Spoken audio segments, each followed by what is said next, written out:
A council in Melbourne has been called out for promoting a drag queen event for young children. The event is a story time with drag queen Sam T to be held at a publicly funded library. Angry parents hit out and demanded a meeting with the council this week. But despite the pushback, the library says this event will go ahead. And the drag queen in question had this to say to 3AW's Neil Mitchell. Honestly, it was a shock when I saw the page, but I'm like, it's 2023. I don't understand how people can really think so backwards, to be honest. Joining me now is author and commentator Oli London. Oli, now why is there such a push in certain parts of the West, and it's not just happening here in Melbourne, we see it all the time in the US and in the UK, why is there such a push to introduce the concept of drag queens and, I would argue, gender confusion to young children? And we're talking about children here as young as toddlers. Right, well, it never used to be like this. As we know, Barry Humphries was a class act. We had Paula Grady in the UK as Lily Savage. So we never had an issue with this until they started pushing it on children. And it really has become a recent phenomenon because we're seeing gender clinics pushing for transitioning kids medically. And now we're seeing the drag community pushing to do drag story hours and drag events in front of children. You know, a drag show should be adult entertainment. These are kids being exposed to gender ideology and sexual acts. So, you know, what's going on with this drag event in Melbourne? You know, parents have a right to be concerned because, you know, kids should not be being exposed to explicit acts, profanity. You know, why do these drag queens want to keep pushing this on kids? Well, yeah, we've seen all sorts of shows where it is very much adult content that children are being exposed to. In this case, I don't think that is what's being proposed. I think it is going to be a children's story read to kids, but by a drag queen. And I mean, I know there's drag queens who've come out and said, you know, drag is something from the nightclub scene. It's not something that's designed for children. So why is it imperative that the stories be read to them by drag queens in a public funded library? So yeah, it is going to be interesting. And the way the media is covering this has also been interesting, I've got to say. Now let's go to the US. Democrats in Colorado voted against harsher penalties for the crime of indecent exposure to kids. And the reasoning behind that decision will disturb you. Have a listen. I am very concerned about the attacks against the transgender community that are happening across the country. When I initially read this bill, it did not even come to mind, for me either, as an advocate. But as I've looked at the bills and as I've talked to my colleagues who are fighting these types of bills across the country, it's very clear to me that the language is very much mirrored in some of the laws that have been used to target members of our community because of who they are. It's almost like they said the quiet part out loud there, Oli. It's incredible that they would refuse to enhance criminal penalties for a crime so they can seem, I don't know, inclusive, not be called transphobic. I would imagine most members of the trans community would be actually pretty appalled that their name is being brought into this and they're being used as an excuse not to support this bill.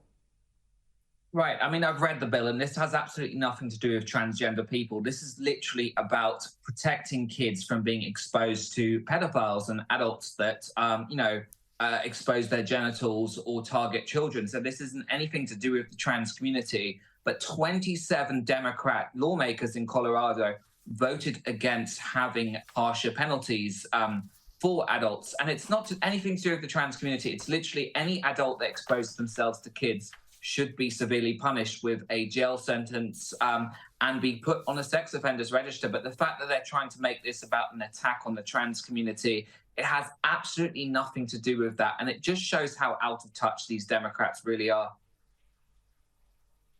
They are, and they're unashamed about it now. At least some of them are being honest about their reasoning, but it's incredible that they still have their support. People still vote for that kind of lunacy. Now, to report about the enormous increase in the number of youngsters identifying as LGBTQ, The Hill reports about 1 in 4 school students identifies as LGBTQ, according to a report for the Centre for Disease Control and Prevention. This is using data from 2021. The CDC says the number of LGBTQ students went from 11% in 2015 to 26% in 2021. That is an enormous increase. Ollie, what do you think is behind that phenomenon? So I really think we have to look, in the last 10 years, TikTok has been introduced. More kids are having access to social media like Instagram.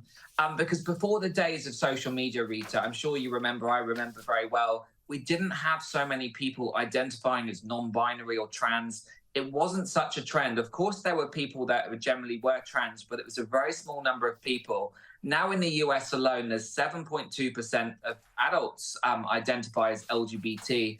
Most of these people are from Generation Z. So we have to look at what is behind this push. Of course, we have, popular shows like RuPaul's Drag Race making this trendy and cool. We know so many kids are growing up wanting to be a drag queen or trans. And then we also have TikTok, which promotes very harmful trends and ideologies. You have people like Dylan Mulvaney who are being worshipped. They have 10 million followers that are mostly going to be young Generation Z. So these people are being influenced by what they see and consume online. And they might not even be LGBT, they might not even be trans, but they're being convinced that this is the cool thing right now. It's a fad and it's a trend. Now, I've got a video here from a 12-year-old who talks about getting into all sorts of trouble at school because of what was written on his shirt. Let's have a listen. I never thought that the shirt I wore to school on March 21st would lead me to speak with you today. On that Tuesday morning, I was taken out of gym class to sit down with two adults for what turned out to be a very uncomfortable talk. I was told that people were complaining about the words on my shirt, that my shirt was making some students feel unsafe. Yes, words on a shirt made people feel unsafe. They told me that I wasn't in trouble, but it sure felt like I was. I was told that I would need to remove my shirt before I could return to class. When I nicely told them that I didn't want to do that, they called my father. Thankfully, my dad supported my decisions and came to pick me up. What did my shirt say? 5 simple words. There are only 2 genders. Nothing harmful, nothing threatening, just a statement I believe to be a fact. I have been told that my shirt was targeting a protected class. Who is this protected class? Are their feelings more important than my rights? Now, the child there says he's entitled to express his political opinion, but I think it shouldn't be called that. I mean, it's a biological fact. I think it's political opinion to claim that there are 150 genders. But what about this poor 12-year-old child being bullied for wearing a shirt like that? That somehow is making others feel unsafe. Well, firstly, what a brave boy for speaking at that school meeting and talking about this. And he sounded so incredible with what he was saying. And it's really ridiculous because teachers will allow a boy that wants to be a girl to come to school in a dress, with hair extensions, with makeup, because that's affirming their gender identity. But when a boy just wears a T-shirt that's not a political statement, it's literally saying a bit of common sense. There are 2 genders. It's just common sense. The fact that he was taken out of the school and he's now having to speak at this school board meeting to try and defend himself, and he's been basically attacked by the teachers in the school, I think it's absolutely atrocious. This boy just wants to go to school. He has a right to wear what he wants, just like these teachers say that all of these non-binary trans kids have a right to dress the way they feel is right with their identity. So it's totally hypocritical.